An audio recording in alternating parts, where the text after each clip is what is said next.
all of you. So nice to meet you today. Greetings to you. I really hope you're having a productive day so far, and even if not, this video is going to make it a lot more productive for you today. Okay, so today we are here to learn more about how to do market research, or how you need to identify what exactly suits in, which market is good for your product, and how do you launch it, right? So without any further ado, let's get started.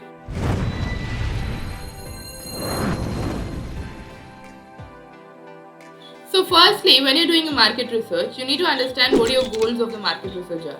Like, not every time it is to identify which market to go to, but more about what are the choices that your audience are having right now, what more can you learn through it, or how do you even launch the product and go in further. So to answer all your questions, first I would recommend you having a scratch pad. I generally use digital tools like Notion or Evernote to actually go through that. So first of all, take in a scratch pad and note down your goals. So let us say, for example, so you are a personal branding consultant and you wanted to know more about which types of services are more relevant in the market, who are the people who require your services or who search for it the most, and what kind of packages or option do they have right now. So when you have all these handy, so these are the questions and these are the goals through which you're going to progress into your market research journey. So as you go in further, you need to understand what you're exactly looking for. So these are the answers you want. These are not what you exactly look for, right? So what do you exactly look for, or more about the demand? What exactly are the demand, or what is the requirement? Number one. Number two, what is already existing? Okay, so this will also be other choices, which can be like, if you are a consultant, the main requirement that your audience might come to you is for personal branding for them, mostly the digital media or the image management and things like that, various things that comes into the plot. But not every time they're looking for a consultant, right? They might be looking for some DIY suggestions, they might be looking on some course through which they can equip themselves, or they're looking for a consultant who can just help them go through it, or they're looking for a provider who would do it for them, right? So there are lots of other things that they might look into. So the options that are already available in the market is not necessarily just your competitors, but also other options that satisfy the need that you are satisfying in the market. Now the third thing that you need to do is an extensive competitor analysis. And finally, once you have all of these sorted, you put it out together. Here you understand your demand, the other stakeholders, what exactly is the requirement, what exactly are they provided with, and finally where exactly the gap is. So this can also be combined as a gap analysis, or the difference between demand and supply. So the demand is where your customers are asking for things. The supply is where there are a lot of things that actually are available in the market. So you, as a personal branding consultant, should learn more about how you can bridge this gap and actually get closer to it. Sound good? So this not just appeals only for the personal branding or only for the consultant space, even when it comes to a product. For example, last week I was actually doing a market research for a habit tracker. So they were exploring various options in the market, whichever is currently available in terms of activity trackers or accountability applications, even things as a to-do list, because there are a lot of to-do lists right now which also comes up with tracking systems and so. So when we did a complete analysis of all of this, we were able to identify what features would make you stand out.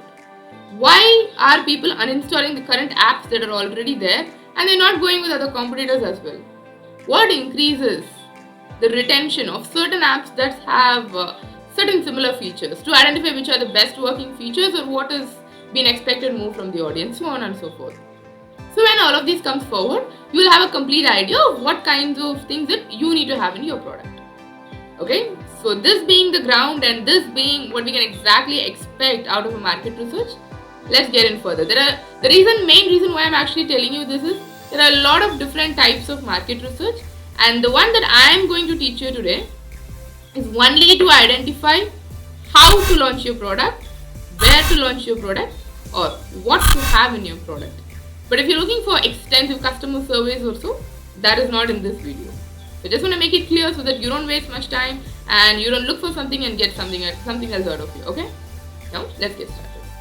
Number one, demand interpretation. So it is very essential for you to know what the demand is and then explore more about who will actually search for it, right? Because if you think that it should be the other way around, wherein first we identify the audience and then go for it, it might not be true. Because when you go through that way, you already decide who is it and then go for what they are actually needing. But on the contrary, when it comes to majority of the businesses, they first create a product on their own and then search who's an ideal audience.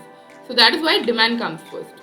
So let us identify this demand as to from where it gets originated and what are the major perspectives of it. So demand comes out from three ways. One is where they are readily looking for a solution. They are just like, okay, come give me the solution. Second thing is where they are asking out for ways in which it can help. DIY. So this is where you give them extensive blogs or YouTube videos like this, wherein you don't really need the service as such, but you need to equip yourself or you need to get yourself with enough knowledge to do it on your own. And then the emotional triggers. Emotional trigger is when you do not know what exactly it is, but you're searching for things. For example, sometimes, especially a lot of weight loss programs, they ask questions like how to lose weight.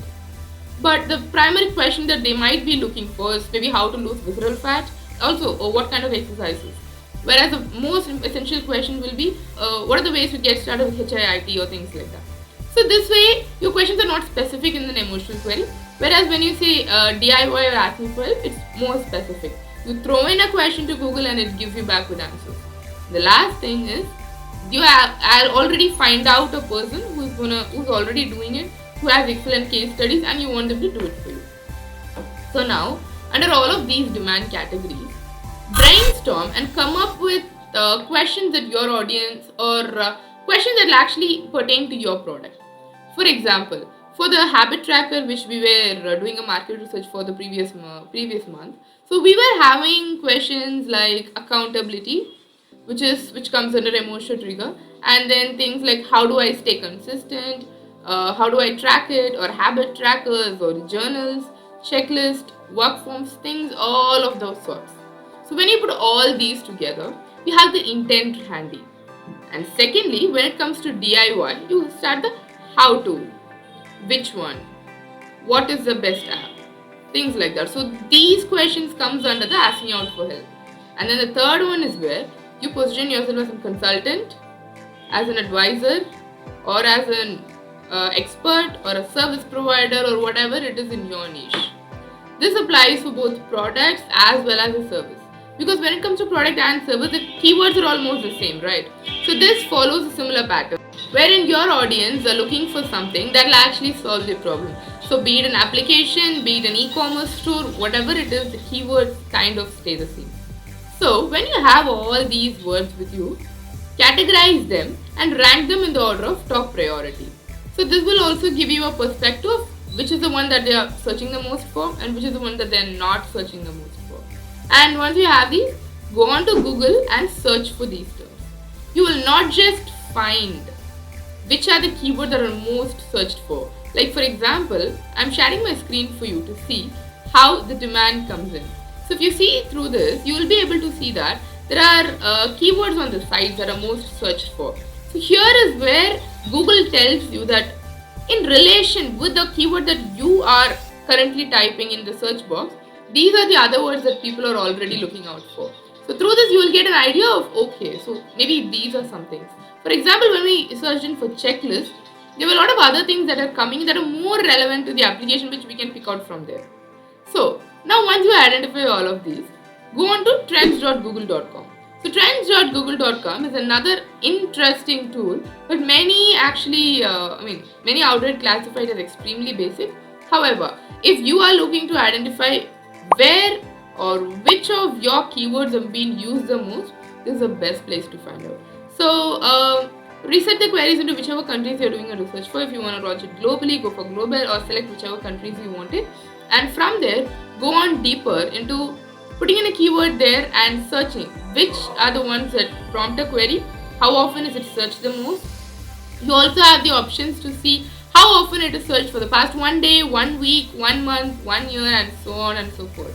So explore it to the most so that you have an idea of when which keyword is searched, and you can also shortlist this. If you're searching in one country, you can have a list of states, or if you're searching globally, You also get a list of countries wherein your keywords are searched the most. So this way you'll also have an idea of where your audience are based out of and who are exactly looking the most for this. Another way to go with this is going for some keyword suggestion tool.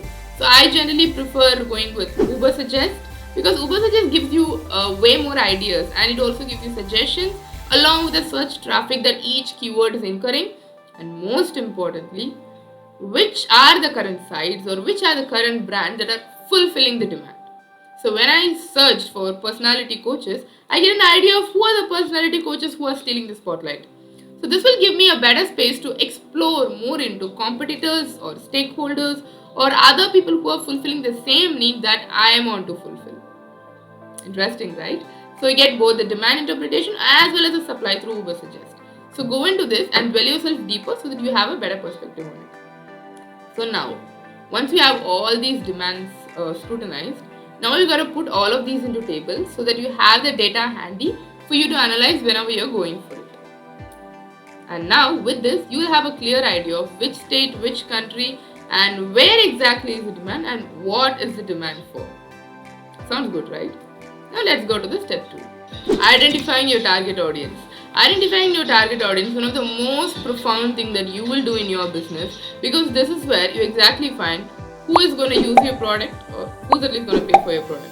So, getting into this customer persona is again of two distinct ways. One is where you identify your target audience. The second is where you get your customer persona right.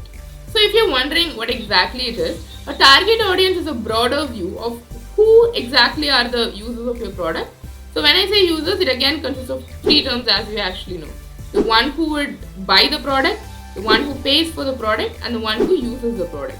So if you're wondering how can these be different, especially in the B2B segment, if you see, a product is chosen by the BP segment of it, but it's paid by another team, whereas it's utilized by the end users of the team. So even if you take a very simple thing like, for example, a world clock application, okay, any startup that's working across time zones would definitely need a very reliable world clock. So the person who actually chooses or the person who identifies which one to go with would probably be the team lead, and the person who pays for the product would be the CEO of the company, and finally the person who uses it will be the BD guys or the sales people who are actually making the phone calls. So this way the person who buys it and the utilization are entirely different for a lot of products, especially in the B2B space. So you need to be very choosy about whom you're targeting, whom you want to appeal to, and who can give you the best reviews. Okay, so your marketing should be primarily targeted on the CEOs and the head of the departments and so on, whereas all your features should actually be more useful and your UI should be more effective for the BDE people. So this way your app should go through a lot of other segments. So to actually attend to all of these needs, it is essential that you have your customer persona extremely sorted. Because if not, if you just have a unified approach, you might either lose out on part 1 wherein you fail to sell the product, or you will lose out on part 2 wherein you fail to retain the audience. So to have all of these handy, you need to have a very elaborate target audience and a customer persona. So first let us know what a target audience is. The target audience is more about that the one that answers your questions. Who will buy, who will use it, who will benefit from it. So now identify stakeholders in terms of their designation, which is number 1. Secondly, the geography, who are more prone to use it. So this geography you might very much get from your demand itself, okay. So just pay more attention to designations and what would be their budget levels or what would be their preference when it comes to choosing the product that you are offering. So why wouldn't they go with the other industry standards? So this might be reasons like it might be a small scale company who do not want to go with the prime industry standard software and they want to try out something new. Or it can be a VP of a corporate company who wants to buy in bulk and he thinks more than them you're offering more features or so. Or things like that actually come into the play. So your target audience would generally contain this sheet wherein you have things like a person's name, interest, so the age group, designations, the very normal stuff, okay. But this is not where the real play comes in. So the next thing is where you dwell into the customer persona. So generally, it is advisable to have 2 to 3 target audience based on the section that I told you, more about who will buy the product, who will use the product, and who's going to benefit from the product.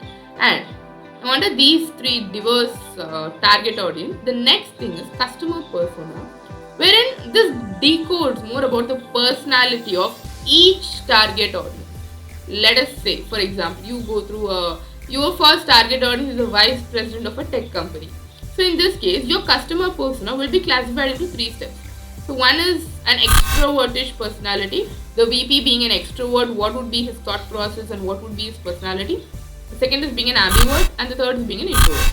So I'll tell you why these are essential. So customer persona details more about what type of content would he prefer, what type of communication would he more engage with, or what will stir up his interest and make him anchor to the brand. So when you do all of these, you get an idea of who exactly the person is and how to convince him, or psychologically how to make a good bonding with him. So the reason why it's essential is with an overload of apps today in Play Store, it is highly essential that your application makes a mark in your customer's mind, right? So to ensure that happens, you need to have a better psychology in place. So this comes in way before you design your product, because it's only based on this that you will identify what to say, what to have in your product, what to communicate further, and so on. Both your visual brand kit as well as your verbal brand kit all depends on how you choose your customer persona. So in Content Bot, which is my marketing company, so we have a 9-step customer persona sorting, wherein we analyze things from having their attention, retaining their attention, getting a sale, and also nurturing them. So to all of these segments, what are the different modules that come into it? So all of these are well analyzed under a 3x3 matrix, wherein the first one is personality, the second one is behavior, and the third one is cash flow and how he or she is managing the applications first. So if you understand how these are actually decoded, so one thing that we all know is almost everything on the that we use digitally, a digital footprint is very clearly analyzed and actually taken into consideration. With a lot of search engines and social media, all our spending patterns and our swiping patterns, as we usually do on social media, everything is monitored and we have so much data which is already handy. So the main spark here is identify the right tools and choose which exactly are the tools that will help you to identify all of these and get them closed. So all of these processes are done manually without any sorts of tap, have a button and then get the answers result sheet. So all of these are extreme manual process, and that makes it more human and gives your audience a better insight into how you can position your product in order to get the best out of it. So now that you have your demand and your customers, who are your ideal target audience and who will actually get it done, the next essential step is to identify who are your competitors or what are the other options that are available for your prospects in the market. So let's go on with the available options itself. So like I mentioned before, when it comes to Uber Suggest, you will clearly have an already existing thing there, which gives you an idea about which are the articles that are ranking, which are the applications that give an answer to your question, or who are the other people who are solving the particular need. So other than this, if you still wanted to have some more option, I would recommend you to head directly to the Play Store or Google, or so other than search engine and Play Store, the other best way to search for is more on these forums. So generally for forums, I generally prefer going Quora or Reddit. Quora when you want direct answers, and Reddit when you want your customer's opinion, or even the audience opinions actually, not exactly your customers as well.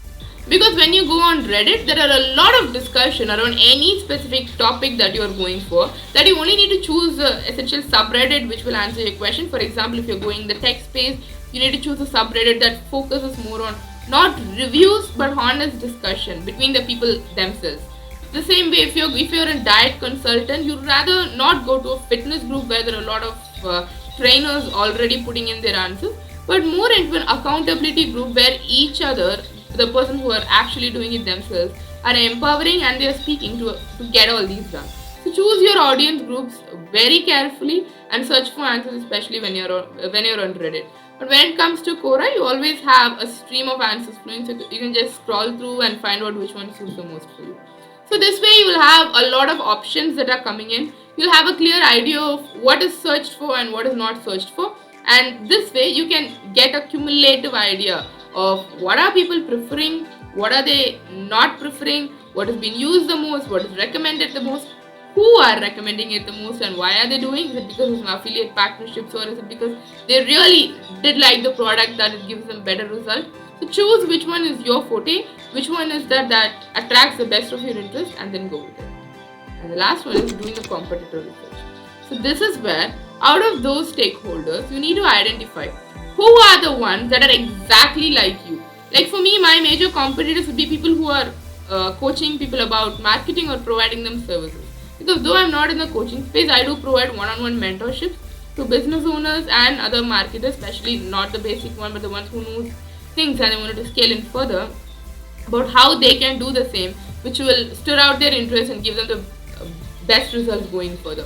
So since I'm doing the same, those people might be my competitors. So when I explore deeper into them, I generally have an idea of what their curriculum looks like, what kind of supports are they providing, what results are they providing, and are they giving just a mentoring or a consulting experience, or do they also give case study to case study based observations and things like that.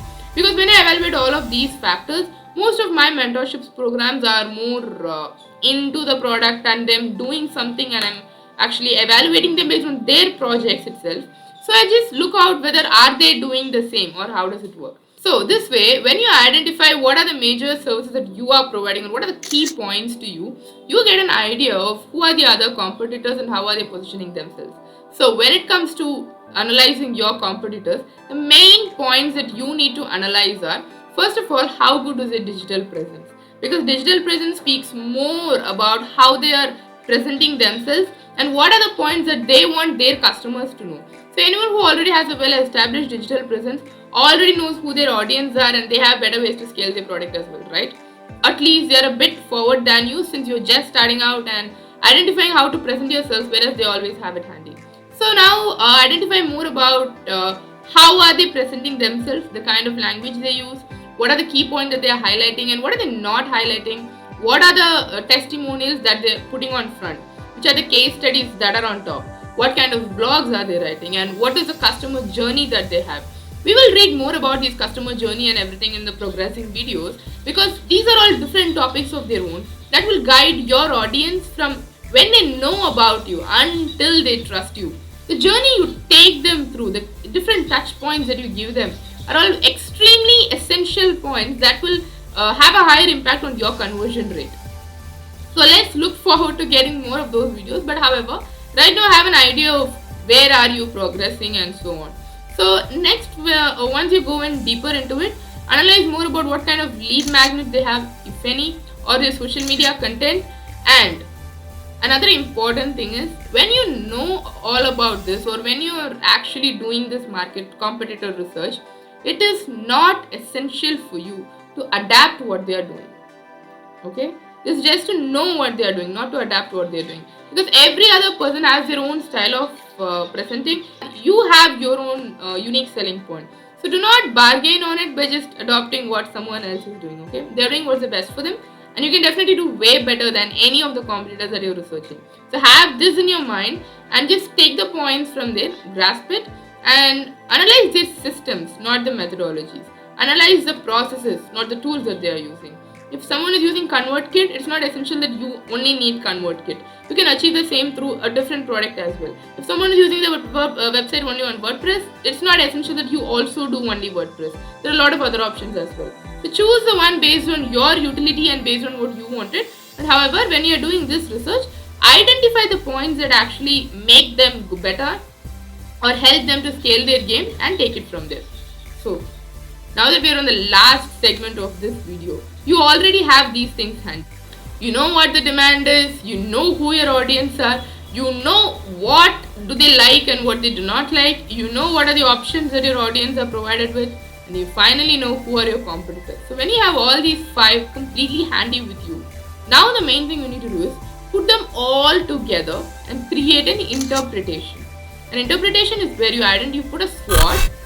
For it, and it's also essential or actually advisable to have a SWOT for every competitor as well. Because when you do a SWOT, you also identify the weak point, which you can then convert into your strength.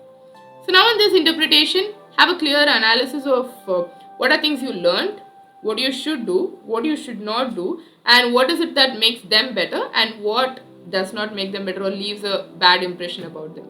So have all of these handy, and now create a SWOT analysis which will give you a point of what are the strengths that you possess in comparison with other people in the industry.